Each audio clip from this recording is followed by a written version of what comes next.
Florence and Wally Ely of Scituate spent 17 years searching for long-lost relatives.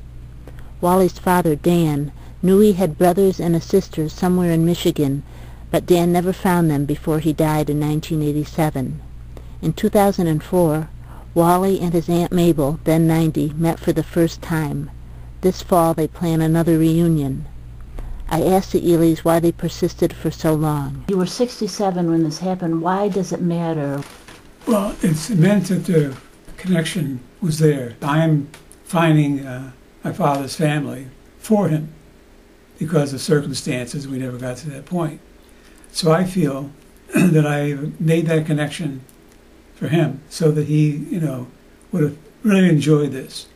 Because before he died, he was looking into some of these family reunions that names had. And there was the Ely family reunion. Why did you get into this? What did it mean to you? Because it's not really your direct family, but...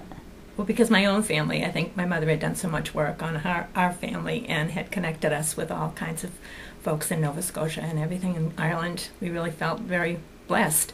And Wally's father was such a dear person that I really felt like this was something that was important to sort of his memory as well.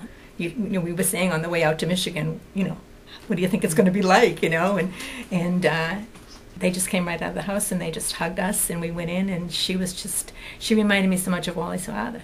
I said, Aunt Mabel, I'm Wally. And she looked at me and tugged my beard like this, smiled at me. From there we started talking. It was like, here we are. Let's sit down and talk.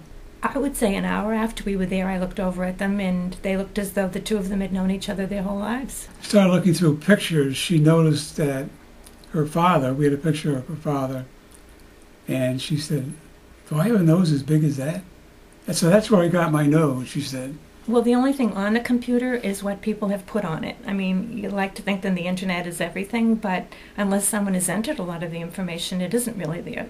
But you can get a lot from sites like, the Social Security, particularly Death Index works, but only if a person has ever collected Social Security. Funeral homes are helpful. Lots of libraries. If you can find the town that your people came from. Yeah, the town clerk in the town where Aunt Mabel's mother had died, she actually went out and walked the cemetery herself, and with some of the clues that Wally's cousins had given her, and that was how they found the site.